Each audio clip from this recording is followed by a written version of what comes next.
काश्मीर न लढता बळकावणं किंवा जिंकणं हे त्याचं स्वप्न होतं. पण भारतीय सैन्यानं तब्बल 80-85 दिवस हा किल्ला लढवत ठेवला. 450च्या वर सैनिकांचं बलिदान स्वीकारलं आणि त्यानंतरही तोकड्या तंत्रज्ञानामुळे भारत ही लढाई जवळपास हरल्यात जमा असताना इस्रायलनं केलेली मदत ही मिराज 2000ला अत्याधुनिक साथ चढवणारी ठरली आणि इस्रायली युद्ध विशेषज्ञांनी वेगवेगळ्या मिलिटरी बेसवरून जी टेक्नॉलॉजी युटिलाइज केली त्यामुळे भारतानं पुढच्या अवघ्या 6 दिवसात पाकिस्तान आर्मीनं बळकावलेली पीकवरची जेवढी ठाणी होती ती उद्ध्वस्त केली.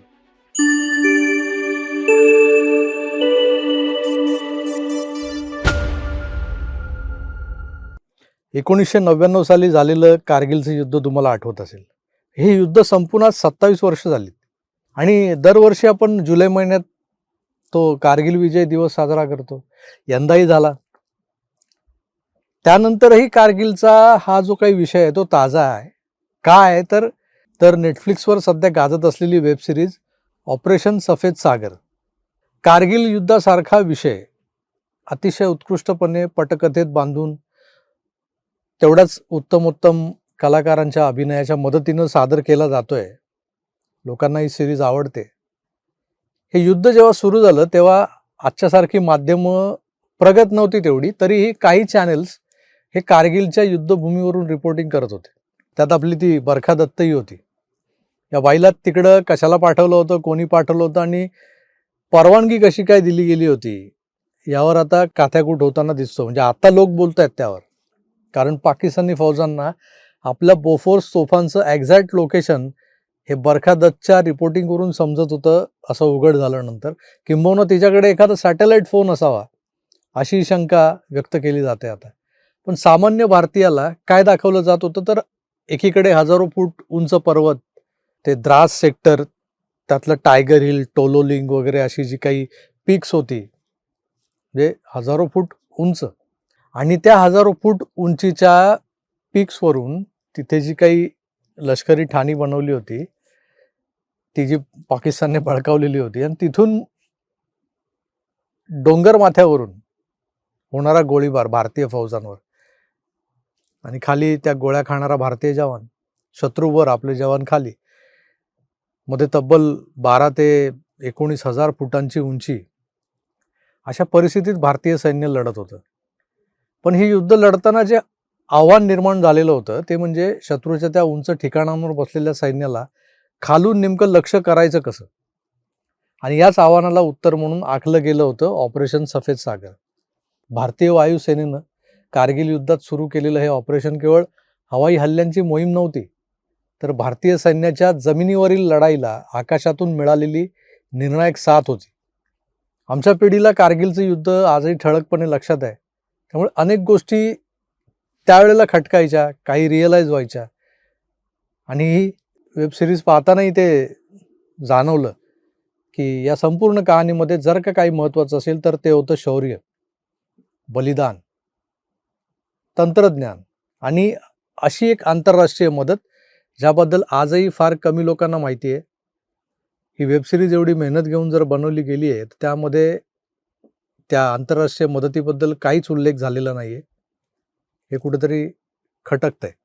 एका बाजूला शत्रू शिरजोर झालाय पण आपण हतबल झालो होतो. अशात ही आंतरराष्ट्रीय मदत झाली जी महत्त्वाची होती आणि ही मदत होती इस्रायलची. कारगिल युद्ध सुरू झालं तेव्हा भारतीय सैन्यासमोरचं सर्वात मोठं आव्हान जे होतं ते म्हणजे इथला भूगोल. कारगिलच्या त्या उंच पर्वतरांगा या समुद्र सपाटीपासून हजारो फूट उंच होत्या. इतक्या उंचीवर अचानक एखाद्या सैनिकाला मैदानी भागातून आणून युद्धात उतरवणं म्हणजे त्याचा कस काढण्यासारखंच होतं ना. एक मोठं आव्हान होतं. शरीराला त्या वातावरणाची सवय होण्यासाठी वेळ लागतो जुळवून घ्यायला. याला ॲक्लिमेटायझेशन वगैरे म्हणतात. पण युद्धात वेळ कुठे होता त्या ॲक्लिमेटायझेशनसाठी.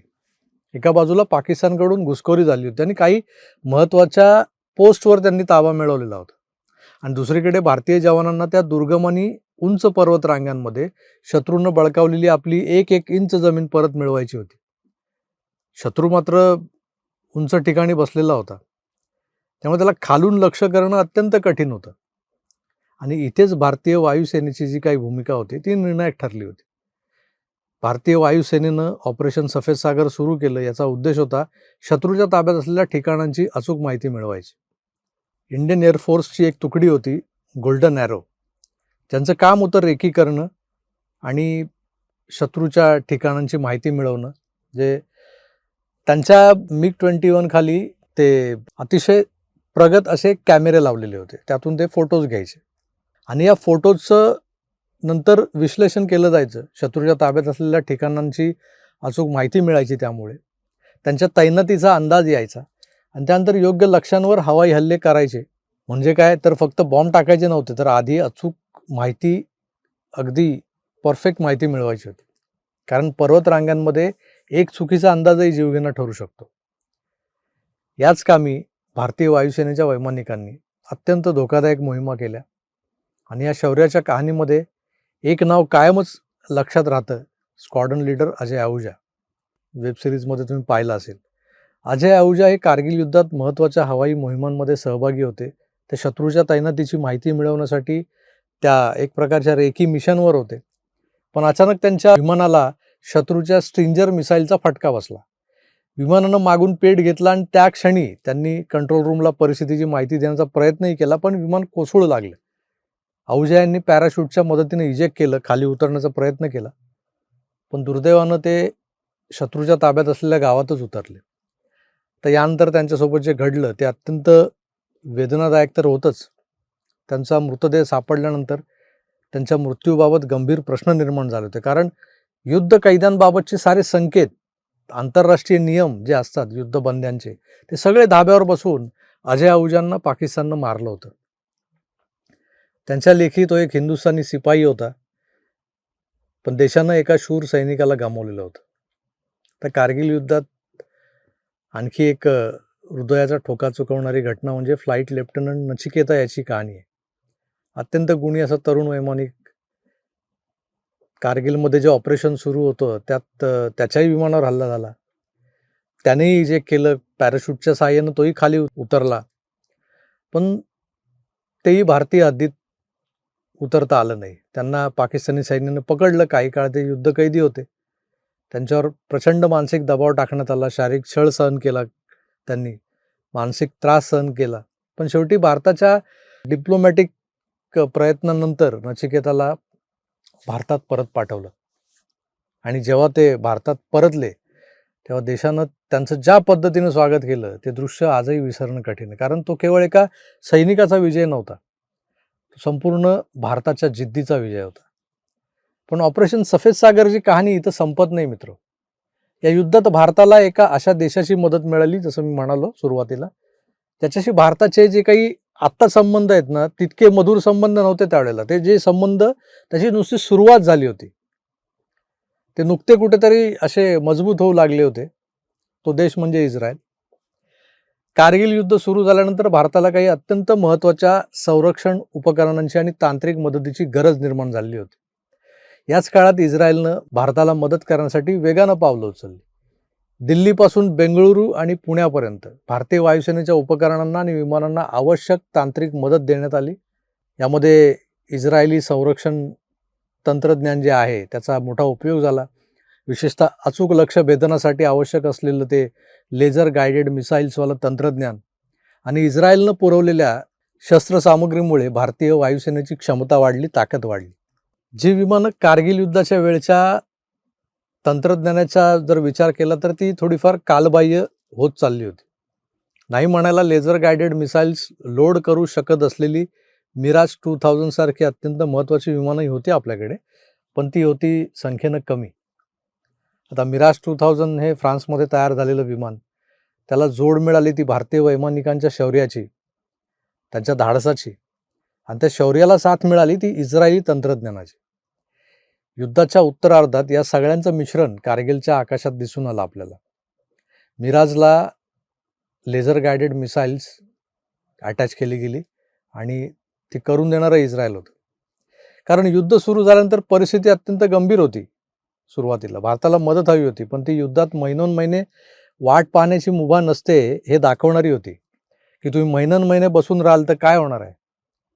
तुमच्याकडे नाही आहे तर ते तंत्रज्ञान मिळवा.